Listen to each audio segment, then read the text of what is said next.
We have come now to the fifth study of the book of Exodus, Exodus chapter 9, verse 13 through chapter 11, verse 10. We look at the plagues number 7, 8, and 9, and the introduction to the plague of the firstborn. We notice that there is a heightening of the problems now. Many of the other events that have taken place have been against the land and against the water. Now we're going to have even more against the animals as well if they are not protected, and some more against the rest of the crops that have come up in the meantime. When we look at this now, we are seeing that the effect of God doing miracles really does not change the heart of Pharaoh whatsoever. Might just reflect on the fact that there are people who would say if there are troubles that come to somebody, then they turn back to God and they recognize that they have erred and they have strayed. But one is never guaranteed that when there are problems, that those problems are resolved by a tragedy happening to someone. Certainly one would think that with the major devastation that happens in the land of Israel, or in the land of Egypt, that the Pharaoh would have said, there is something going on here that I can't understand. But yet, even though there may be some sense of that, it really doesn't go to the point of him saying, I'm really being told I'm not the leader here. I acknowledge the Lord that you worship, and I am willing to step aside now and let him have his will with you. To that point, he never comes. So we come in plague 7 to the thunder and the hail.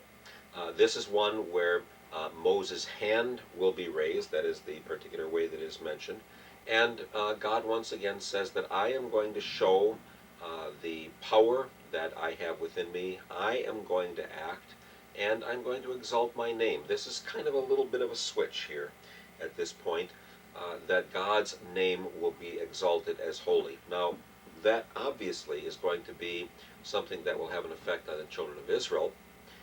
Not so sure that it has an effect on Pharaoh and his army, who would simply say that that Yahweh, who is trying to lead those people out, doesn't even exist, and somehow there are simply some miracles happening. It is nice that one notes here that there is enough care about the animals that they are given a 24-hour notice, and those who say we've had enough are willing also to say let's get our animals and get them taken back where they can be in protection.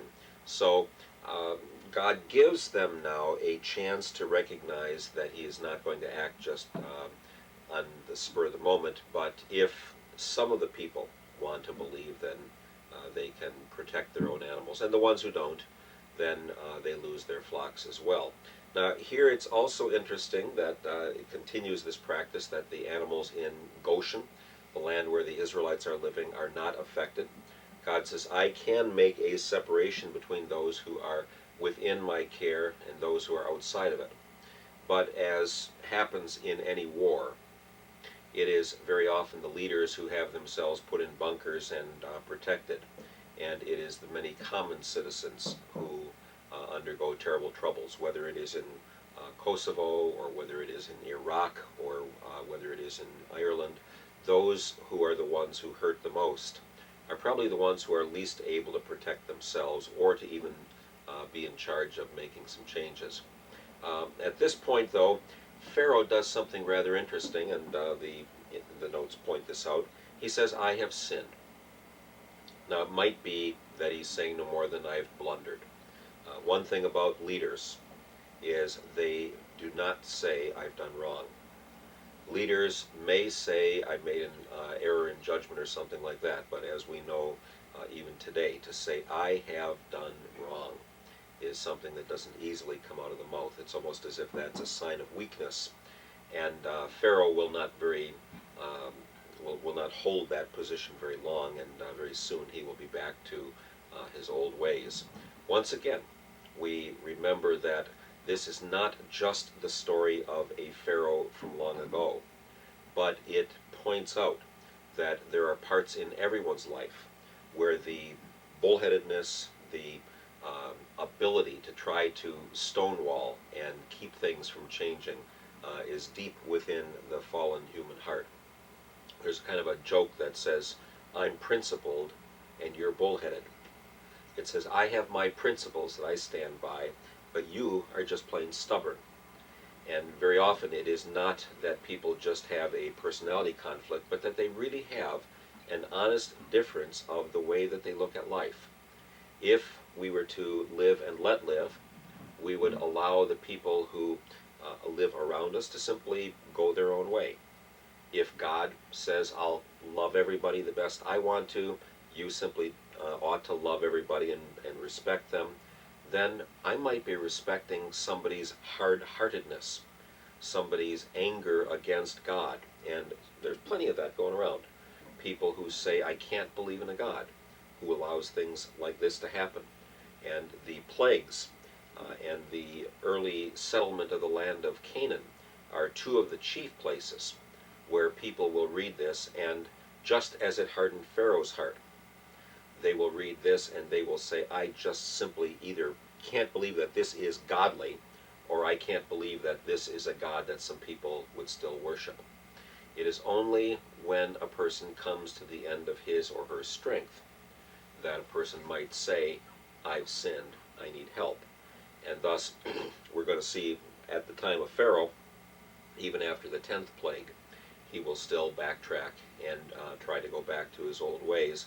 He never really is able to fully comprehend and confess the fact that he is not in charge. His world is just so locked in. And we're never going to argue people into a different worldview. The best that we can do is to come at them from a point of weakness. Here, God was not finally interested in arguing or trying to bring Pharaoh around. He was interested in delivering the people from one who was so hard-hearted that he wasn't going to change his mind. Once again here, though, the comment is that God hardens Pharaoh's heart, and one would assume that that is simply by the activity. The next plague, plague number 8, is the plague of locusts. And most of us have probably never lived through a plague like this with little insects that completely cover the land and eat up everything that is left.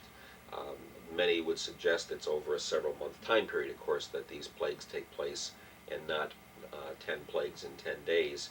So there would have been a time when people might have thought, well, it's done now. Now we can go on to something else. God once again says, I have hardened the heart of Pharaoh, but I'm going to show what kind of fools these people are. Some have pointed out that much in the book of Exodus shows the wise way of life, which is to be a child of God, or the foolish way of life. But it's so easy to stand back and say, well, yes, we are such wise people, and those people back there, they were such fools. What's hard is for us to listen, just as it was hard for Pharaoh. And very often the good news can harden parts of our heart as we want to hold on to either our old sinful nature or some things that we don't want to give up on, or else we want to hold on to the fact that God ought not love everyone else. God says at this point that there is going to be a rather full ruin of the land. And this might lead us to reflect a bit on not just God against Pharaoh, but God against Satan, where in a much deeper sense, though it's not talked about directly here with the plague of locusts, God is out to destroy and ruin Satan's house, Satan's place of living, Satan's place that is, as far as Satan is concerned, going to have every human being who ever lived, because he won that first battle. But that final battle on the cross is going to be one where what looks like a ruin is going to be a victory. And Jesus says that when Satan lies, he speaks according to his own nature. His whole way of life is the very opposite. So it's no surprise that there will be people who will think that their way of life is correct and fight very, very hard for it. If I go directly to attack them, I'm probably going to lose. But if I look for that weak place, not with Satan, he's lost, but if I look for that weak place, the place of hurt in the heart of someone else, that's the way in which God can come in. So we're called not confront other people with God's judgment. That happened here, but that is not the way we are called to go forth. We're to go forth with good news, news that would have come to the children of Israel, not to Pharaoh. And So Pharaoh begins at this point, the plague of locust happens with the staff of Moses being raised up in the air, and then for all of a sudden Pharaoh says, go. But when they say everyone's going, the little ones and everything, then he says, no, no, that's too much. So his answers are always very conditional. I'll let you go this far, but after that, I want to keep some control. I'm going to keep your children as hostages, or I'll keep the animals as the hostages. And once again, when that plague of locust comes on them, he says, I have sinned. And then Pharaoh goes forth from him, or Moses goes forth from Pharaoh, and another wind blows and blows all of the locusts away. So God says, if I want to, I can very, very easily fix the kind of problem that you have. Pharaoh asks for forgiveness. But once again, as the notes ask the question, what is forgiveness? Well, it is to say, I am sorry, and then to say, God, please help me amend my life. Repentance is not simply, oh, I'm sorry, put up with me. I'm only human. But it says, I've done something that offends the Almighty God. May God help me to change who I am and the way I am. We move on to the ninth plague, the plague of darkness.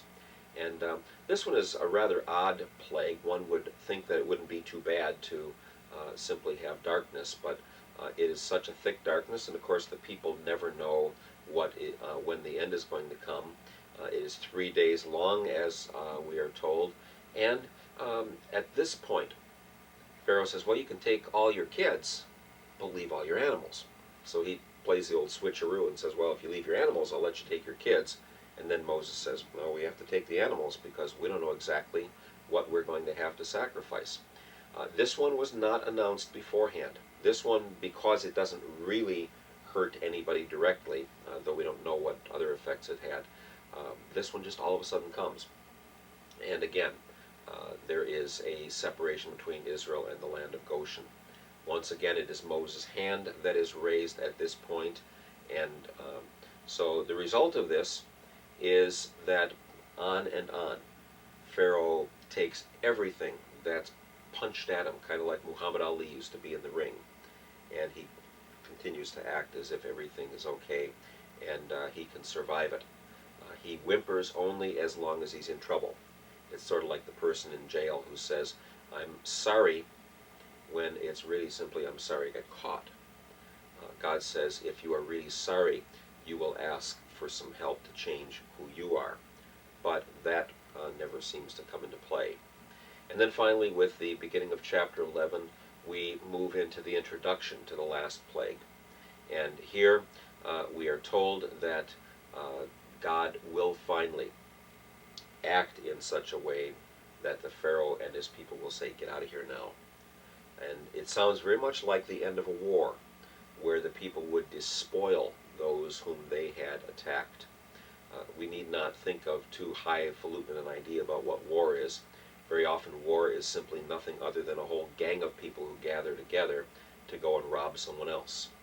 And when they are done, they have their way with the women, they take all the possessions that they can, they kill all the men that they can, and they take over the countryside, or else they enslave the people who are there.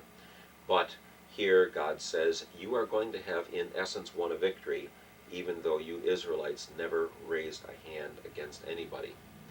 So God says, I'm going to give you the victory, and they will be happy to give you everything they can and send you on your way. And we've heard this refrain more than once, that our land is just plain, utterly wiped out. All the other plagues could have had some sort of a prior history, where something like maybe the darkness of an eclipse, or maybe locust plagues or hailstorms had come in the past. That, of course, is quite common, though not bunched up like this. But this plague of the firstborn would be one where, unless the people actually moved against their own firstborn, killed their own firstborn as a radical act of offering to try and stave off the power of the gods, otherwise to have them die naturally, that wouldn't be just by chance. And from all indications, occasions they did not act against their children. We do have a story much later in the Bible about a king named Mesha from the country of Moab across to the east of the Jordan, who did sacrifice his own son in time of battle. And the understanding is that this was maybe a way to show the God how much he was hurting, that he'd give everything up for his God to come and act in his benefit. But here it is God taking the firstborn, and of course we'll get into that much more with the story of the Passover. Moses is told that he will not see Pharaoh's face again, at least not in a direct sense. And it says that Moses goes away in hot anger, that he finally has said, I am sick and tired of what's going on here. How could it be that someone can't see all of what is going on? So we have these plagues. We have these challenges now to the authority of the Pharaoh. In a human sense, it would seem like the pharaohs of this world are usually winning. It would seem like no matter what comes along, instead of saying that this is a wake-up call, it is simply some unknown force of nature or some sort of magic that takes place, which results in some terrible effect. But you'll notice that in most cases the pharaohs probably hurt the least of anybody in his country. And the hardening that goes on, as we've talked about with the different terms of some being that he just kind of grabs on tighter, and some that his heart just weighs down and he's heavy, and some that he is simply hard and stubborn against what is going on. All of those kinds of things are the kind of reaction that can only be resolved by the action of God. The story that Luther would use, that when the sun shines on wax and wet concrete, it hardens the concrete and it softens the wax. And that is the way God works. We never quite know whether or not a person is going to be softened or hardened by the message from God. But for us, we are not to go out and proclaim the plagues, the condemnation, the punishment. We are told to say that God has delivered us from all that. And so, very different from this time period, we get to proclaim that good news. It may still harden people. It has and it will. But for those who are turned and who come to know their Lord through the caring and the gentle loving and the final ability to take seriously a merciful God, then that will have eternal consequences. Thank you as you continue the study. Next week we'll have a chance to look at the Passover and the final deliverance of the people. God's continued blessings to you.